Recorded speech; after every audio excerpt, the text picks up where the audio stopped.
let's go to Robert Sarver, man. Yes. You want to hit that?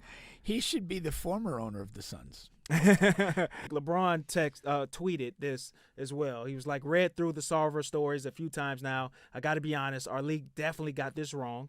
All right. I don't need to explain why. Y'all read the stories and decide for yourself. I said it before and I'm going to say it again. There's no place in this league for that kind of behavior. I love this league and I deeply respect our leadership, but this isn't right. There is no place for misogyny, sexism, and racism in any workplace. Don't matter if you own the team or play for the team. We hold our league up as an example of our values. This ain't it. Now, so when you look at some of the things that they said, he said, repeated the N-word on at least 5 occasions, made inappropriate comments about physical appearance of female employees, talked about that pregnant lady not getting any work because she's pregnant.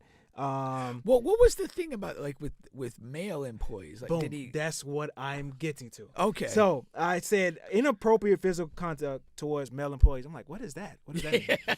So I dove deeper in that. Okay. And the guy actually came out and told the story. It was him. And he was saying how Sarver would repeatedly, not just one time, repeatedly, like he said at least 50, 60 times over the course of years. Yeah. He would make comments about his thing, his dick, his penis. And he would make, and what he would do is he would get to a point where he would drop his pants, drop his drawers, and show his thing in the office. Wait, no. Sarver was talking about his own penis. Yes. Oh, I thought he was like lurking around the showers, commenting on the guy telling the story. Oh. No. This is just a guy who works in the arena. Okay. And like I'm the big dick kahuna man. You know what I mean? And he grab his stuff, and then he'll drop his drawers, and and then you have other employees who are saying, well, he was a big joker guy. Like it wasn't like he wasn't demeaning men or anything. He was just always a joking manner. Like that was his running joke. Right. And so it's either whatever if a woman's listening, it was either really big or really small for it to be a joke. Yeah. So whatever, wherever he landed in on that, maybe he's Uncle Lilo's cousin. But yeah, so I had to dive deeper on that. Aren't you Uncle Lilo's cousin? I was never his nephew.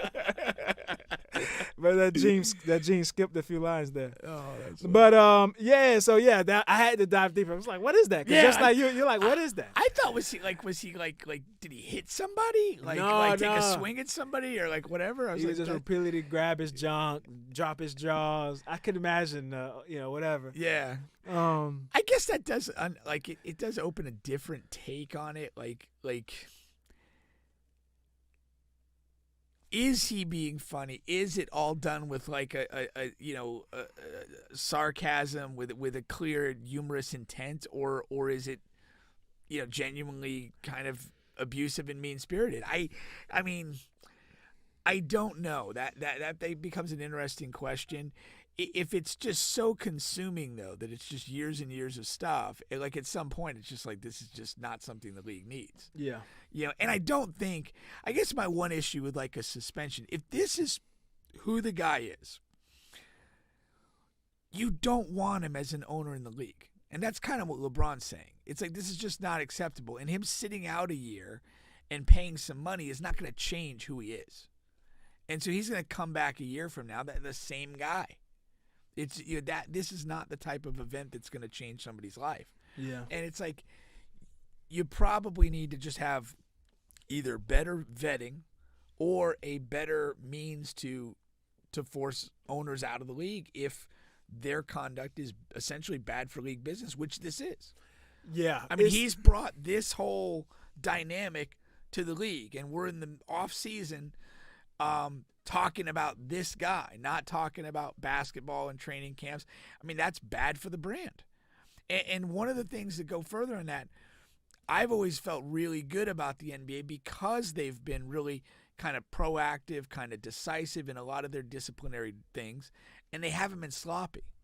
And this smacks of sloppiness because, again, you can't convince me this guy's going to change due to a suspension, and he's going to be the same guy. And is that a guy you want owning a team and running a league?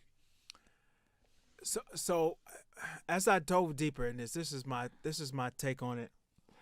I think he is he's an asshole who can, if I was working at an arena, but I would laugh at some of the stuff, and then some of the stuff I would be, I don't know if offended is the word, but it would be off-putting. Right. On some of the stuff. I think that I think the NBA almost got it right. Okay. I don't think you can take a team away from a guy from what he did. So the worst of it, first of all, you're in a professional setting, so it's almost like you're in a professional setting, but it's a professional setting that you own. That's the thing, right? So we're not talking about like a manager or a supervisor, right?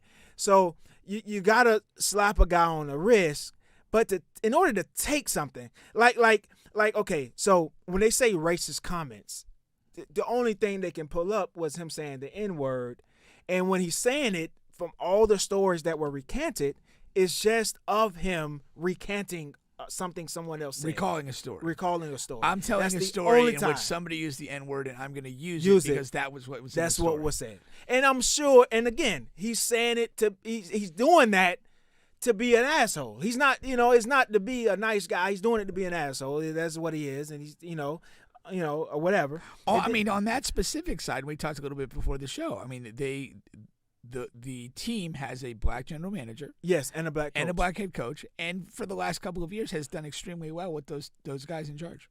They have. On the court. Yes.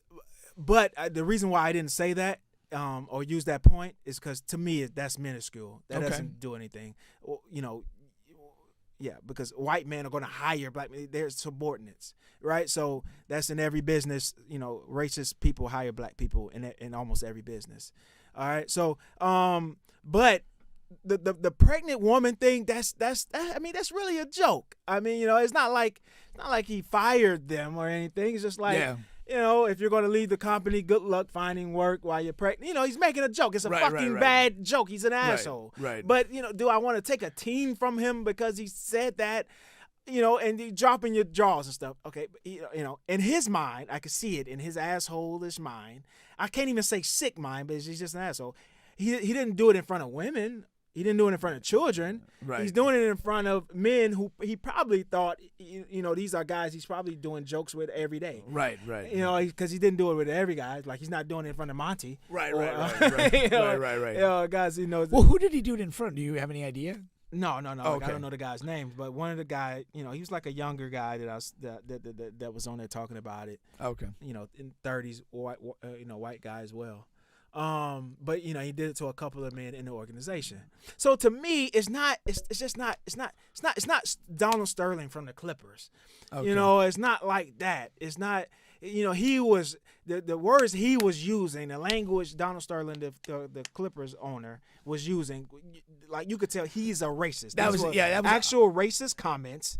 And actual sexist comments. Yeah, that unequivally racist. Like 100%. Yeah. This, I can't go that far, and I want to. God damn it, I want to. I think the majority of the owners in NBA and NFL are racist and sexist. I really do. I do. But this just isn't enough. You don't have enough. Okay. You don't have enough evidence for me to take a team from a guy. And I would love for the team to take it and a black person to get the team. The other thing with the team being taken, though, let's not lose sight of the fact that, like, Sterling got $2 billion. Yeah. I mean, again. You're going to sell the team. And I look at this a little differently in the sense that, like, you are taking a team, but it's not without compensation. And the way, professional sports franchises have just grown in value. So, it is a pure investment. I don't know what he paid. I guarantee you, if they chose to take the team from him, it would be for a higher price. So he would have profited. And again, I do think in the concept, and maybe I'm saying this because I want this to be a better group of people, not the really kind of essentially shitty group of people that I think occupy these teams. I want to upgrade that. I want better people owning the teams. And the way you have the league office there's a vetting process for ownership before you're approved to buy a team. Yeah. And, there should be a process, again, to maybe get people out who aren't doing a great job of it, because you have to protect this brand Right. and grow it. And so, I get where you're coming from. And I mean, actually, it kind of strikes a little bit at home, because I know I say stuff every day that's just kind of edgy or Off the whatever. wall, yeah. And I get that. And if that's what this guy is, I can understand it way better and would tend to agree with you. I just don't know. Right. Because, again, as far as I know, he's maintained an extremely low profile, like publicly, as an owner. He's not a guy that's like a Mark Cuban out in front of the team and involved in a whole lot of stuff like that. So I just don't know on that. But yeah. No, for sure.